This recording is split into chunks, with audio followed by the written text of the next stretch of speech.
ये क्या फिर से बदलाव? फिल्म आदि पुरुष के मेकर्स आखिर चाहते क्या हैं? आज से 8 महीने पहले जब टीजर रिलीज हुआ था तब भी फिल्म बुरी तरह ट्रोल हुई थी। पहले तो डायरेक्टर ओम राउत और राइटर मनोज मुंतशिर साहब लोगों को समझाते रहे कि आखिर उन्होंने टीजर में जो कुछ दिखाया वो क्यों दिखाया, लेकिन जब बात नहीं बनी तो फिल्म में बदलाव की बात करने लगे। और जब 8 महीने बाद पिछले हफ्ते रिलीज हुई तो फिर से वही कहानी दोहराई जा रही है। मेकर्स को एक बार फिर से दर्शकों के गुस्से का शिकार होना पड़ रहा है।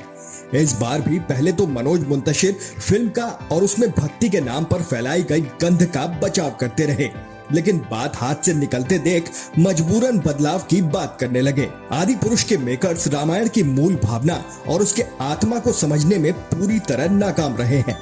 फिल्म में किरदारों के कॉस्ट्यूम, चाल ढाल, हेयर स्टाइल, संवाद, प्रसंग कुछ भी सटीक नहीं बैठा है। दर्शक फिल्म में दिखाई गई हर चीज को और सिनेमैटिक लिबर्टी के नाम पर किए गए बदलावों को सिरे से नकार रहा है। सबसे पहले बात करते हैं फिल्म के किरदारों की। राघव यानी प्रभास हल्की दाढ़ी वाले लुक में एकदम निस्तेज, निष्प्रभावी, ओजहीन और बुझे बुझे से लगते हैं। आखिर क्या सोचकर इस तरह का लुक रखा गया, ये सोच के परे है। हमारे हृदय में बसे राम ऐसे बिल्कुल नहीं है। ओम राउत एक इंटरव्यू में कहते हैं कि वनवास में रहने के कारण उनकी दाढ़ी बड़ी हो गई थी। तो राउत साहब, वनवास तो 14 वर्षों का था और 14 वर्षों में क्या दाढ़ी इतनी ही बढ़ेगी? जब वो जंगल में थे तब उनके केश बड़े थे और उनके जो फेशियल हेयर है वो भी थोड़े बड़े हुए थे।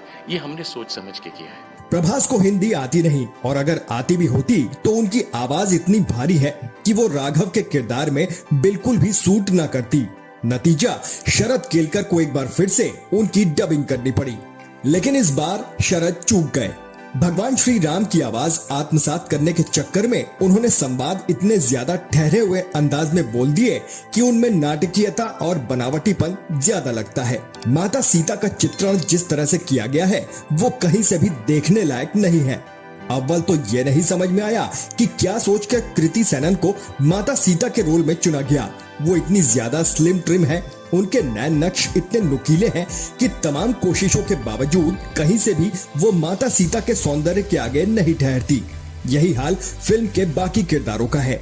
असल में इस फिल्म में किसी भी किरदार को पूरे भाव के साथ बनाया ही नहीं गया, सिवाय लंकेश यानी रावण बने सैफ अली खान के। फिल्म देखकर आपको यकीन हो जाएगा कि वास्तव में फिल्म मेकर्स ने लंकेश के किरदार को बुनने में कितनी मेहनत की है। पूरे इत्मीनान से, पूरी तल्लीनता और भाव से लंकेश का चरित्र गढ़ा गया है। इतना ध्यान तो राघव के ऊपर भी नहीं दिया गया। ऐसा लगता है कि मेकर्स ये मान बैठे थे कि दर्शकों को हर पात्र के बारे में सब कुछ पहले से ही पता है, इसलिए दोबारा से उन चीजों पर समय क्यों व्यर्थ गंवाना। इसकी पुष्टि फिल्म में संवादों की कमी से भी होती है। फिल्म के संवादों पर बवाल मचा है, लेकिन एक सच्चाई ये भी है कि फिल्म में संवादों की घोर कमी है। न राघव शेष के बीच ज्यादा संवाद रखे गए हैं, न ही राघव जानकी और न ही राघव और रावण के बीच, जिसका नतीजा ये हुआ कि पता ही नहीं चलता कि राघव और शेष के बीच कितना प्रेम है। न ही राघव और जानकी के संवादों से पता चलता है कि दोनों के बीच कितना अटूट बंधन है।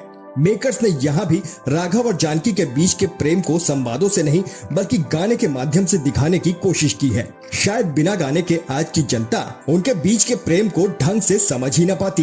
दर्शक फिल्म से और फिल्म के किरदारों से कहीं भी रत्ती भर भी कनेक्ट नहीं हो पाता। उसे प्रभास में भगवान राम की, कृति सेनन में माता सीता की, नागेश्वर नागे में हनुमान की या फिर सैफ अली खान में रावण की छवि कहीं दिखी नहीं। पूरी फिल्म में उसे प्रभास तो कृति और सैफ ही लगे। भाव से ओत-प्रोत इस महाकाव्य का पाठ करने वाले और सुनने वाले अक्सर इस कदर भाव विभोर हो जाया करते हैं कि उनकी आंखों से अश्रुधारा स्वतः ही फूट पड़ती है। लेकिन अफसोस, इस पूरी फिल्म में एक भी ऐसा प्रसंग या सीक्वेंस नहीं आता जब दर्शक की आंखें नम हो या गला रूंध जाए। फिल्म में कहीं भी ऐसा प्रसंग नहीं आता जब दर्शकों को जोश चढ़ जाए और मुंह से बरबस ही निकल आए जय श्री राम। मेकर्स की इससे बड़ी नाकामी और क्या हो सकती है। अलबत्ता फिल्म के बीजीएम में जरूर लगातार जय श्री राम का उद्घोष होता रहता है और ये बात कि राम की सेना ने कभी भी कहीं भी इस नारे का उद्घोष नहीं किया। फिल्म के डायलॉग्स जिस स्तर के लिखे गए वो अपने आप में शोध का विषय है। आखिर क्या सोचकर मुंतशिर साहब ने जलेगी तेरे बाप की बुआ का बगीचा जैसे संवाद लिखे, वही बता सकते हैं। हाँ, बचाव में वो न्यूज चैनल्स के चक्कर जरूर काट रहे हैं।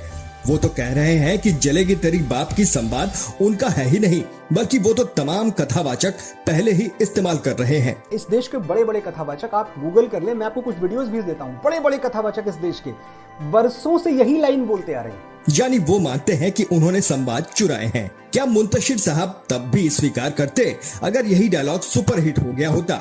भाई साहब, किसी के संवाद को अपने शब्दों में बताना सुनाना अलग बात है और उसी के मुंह से सुनाना अलग बात है। भाई साहब आगे फरमाते हैं कि क्या कोई भ्राताश्री जैसे शब्दों का प्रयोग करता है?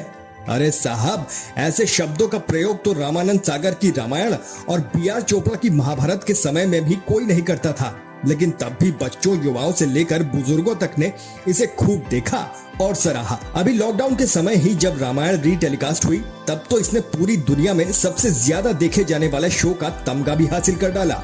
आखिर आज के जमाने में इस शो में इस्तेमाल भाषा कौन इस्तेमाल करता है? लेकिन मुंतशिर साहब लोगों की आलोचनाओं को समझने के बजाय झल्ला रहे हैं। वो खुद को विक्टिम भी बता रहे हैं।